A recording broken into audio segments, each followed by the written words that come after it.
तुरंत व्यक्तिगत रूप से सदन के पटल पर रख सकते हैं 15 मिनट में।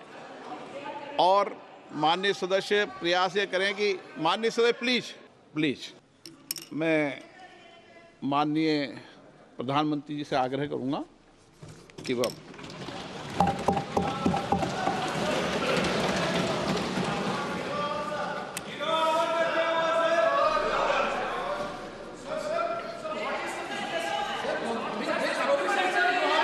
माननीय अध्यक्ष जी,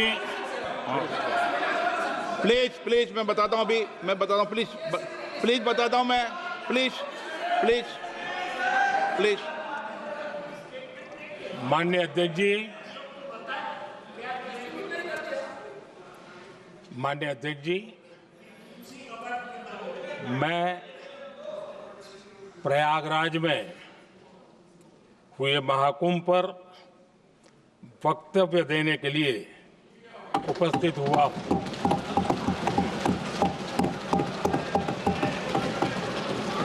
आज मैं इस सदन के माध्यम से कोटि कोटि देशवासियों को नमन करता हूं, जिनकी वजह से महाकुंभ का सफल आयोजन हुआ। महाकुंभ की सफलता में अनेक लोगों का योगदान है।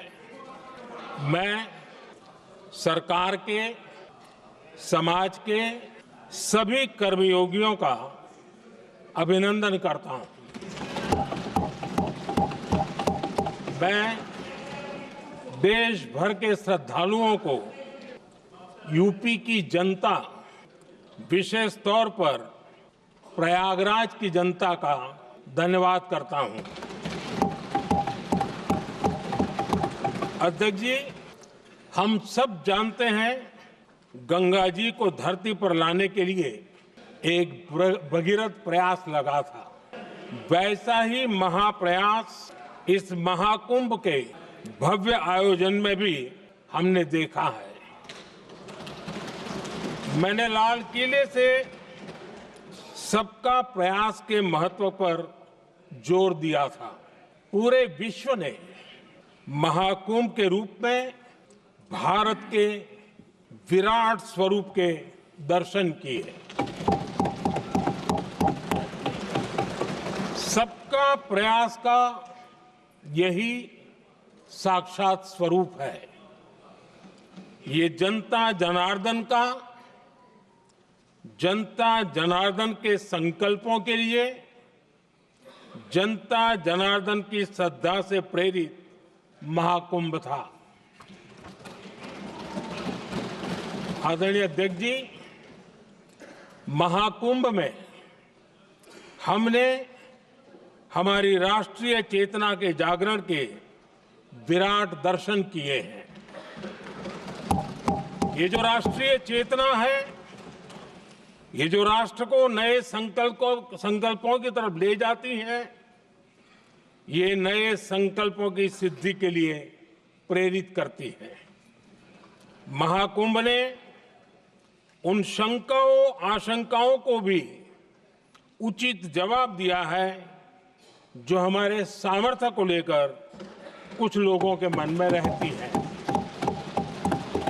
अध्यक्ष जी, पिछले वर्ष अयोध्या के राम मंदिर प्राण प्रतिष्ठा समारोह में हम सभी ने ये महसूस किया था कि कैसे देश अगले 1000 वर्षों के लिए तैयार हो रहा है।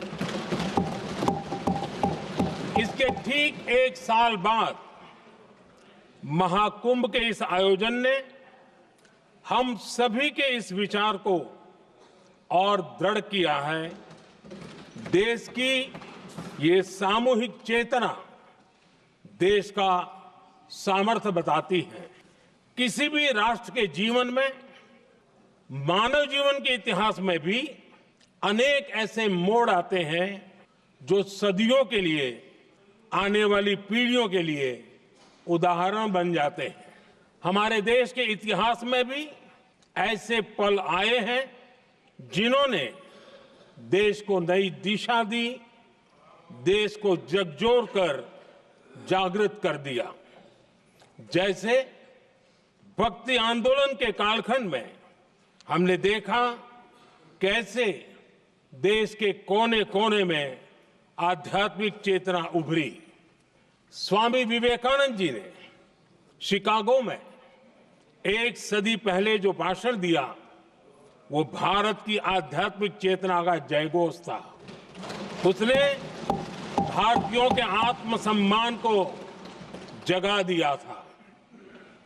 हमारी आजादी के आंदोलन में भी अनेक ऐसे पड़ाव आए हैं। 1857 का स्वातंत्र संग्राम हो, वीर भगत सिंह की शहादत का समय हो, नेताजी सुभाष बाबू का दिल्ली चलो का जयघोष हो, गांधी जी का दांडी मार्च हो, ऐसे ही पड़ावों से प्रेरणा पाकर भारत ने आजादी हासिल की। मैं प्रयागराज महाकुंभ को भी ऐसे ही एक अहम पड़ाव के रूप में देखता हूं, जिसमें जागरूक होते हुए देश का प्रतिबिंब नजर आता है।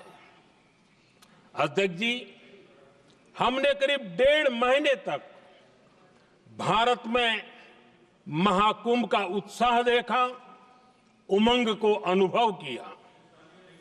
कैसे सुविधा असुविधा की चिंता से ऊपर उठते हुए कोटि कोटि श्रद्धालु श्रद्धा भाव से जुटे, ये हमारी बहुत बड़ी ताकत है।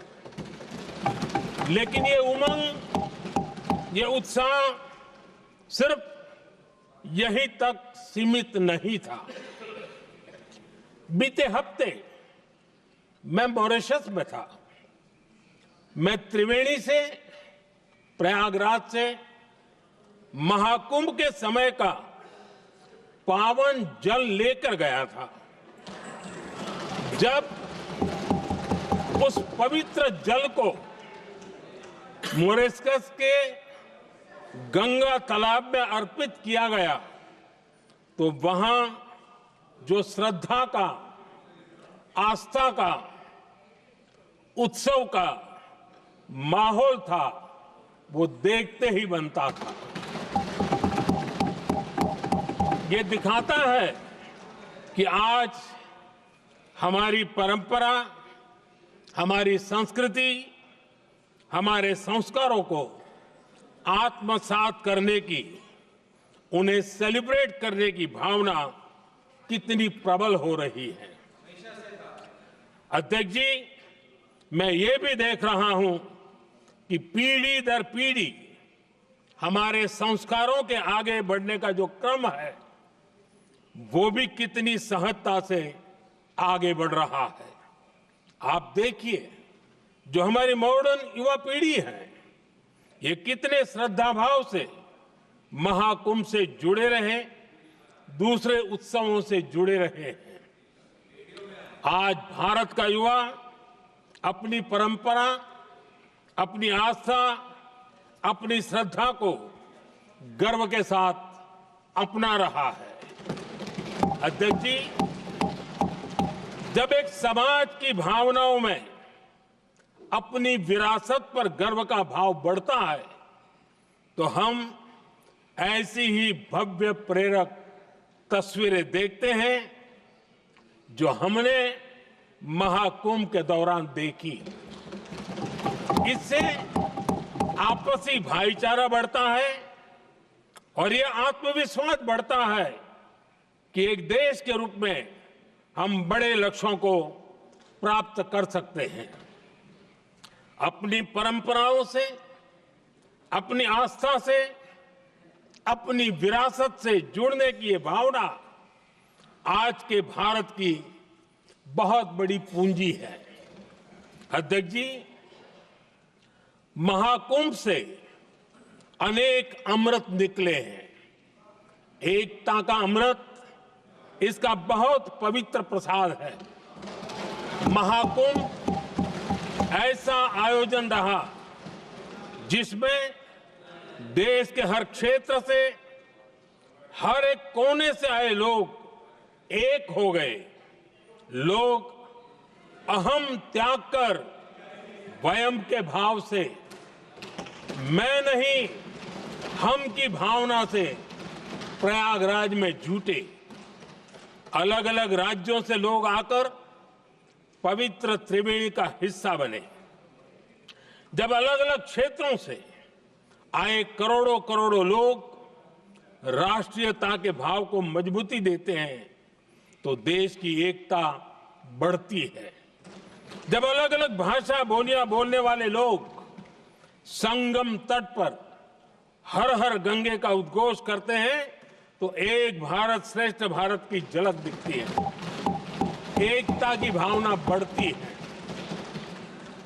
महाकुंभ में हमने देखा है कि वहां छोटे बड़े का कोई भेद नहीं था। ये भारत का बहुत बड़ा सामर्थ्य है। ये दिखाता है कि एकता का अद्भुत तत्व हमारे भीतर रचा बसा हुआ है। हमारी एकता का सामर्थ्य इतना है कि वो भेदने के सारे प्रयासों को भी भेद देता है। एकता की यही भावना भारतीयों का बहुत बड़ा सौभाग्य है। आज पूरे विश्व में जो बिखराव की स्थितियां हैं, उस दौर में एकजुटता का ये विराट प्रदर्शन हमारी बहुत बड़ी ताकत है। अनेकता में एकता भारत की विशेषता है, ये हम हमेशा कहते आए हैं, ये हमने हमेशा महसूस किया है और इसी के विराट रूप का अनुभव हमने प्रयागराज महाकुंभ में किया है। हमारा दायित्व है कि अनेकता में एकता की इसी विशेषता को हम निरंतर समृद्ध करते रहें। अध्यक्ष जी, महाकुंभ से हमें अनेक प्रेरणाएं भी मिली हैं। हमारे देश में इतनी सारी छोटी बड़ी नदियां हैं। कई नदियां ऐसी हैं जिन पर संकट भी आ रहा है। कुंभ से प्रेरणा लेते हुए हमें नदी उत्सव की परंपरा को नया विस्तार देना होगा। इस बारे में हमें जरूर सोचना चाहिए। इससे वर्तमान पीढ़ी को पानी का महत्व समझ आएगा, नदियों की साफ सफाई को बल मिलेगा, नदियों की रक्षा होगी। अध्यक्ष जी, मुझे विश्वास है कि महाकुंभ से निकला अमृत हमारे संकल्पों की सिद्धि का बहुत ही मजबूत माध्यम बनेगा। मैं एक बार फिर महाकुंभ के आयोजन से जुड़े प्रत्येक व्यक्ति की सराहना करता हूं। देश के सभी श्रद्धालुओं को नमन करता हूं। सदन की तरफ से अपनी शुभकामनाएं देता हूं।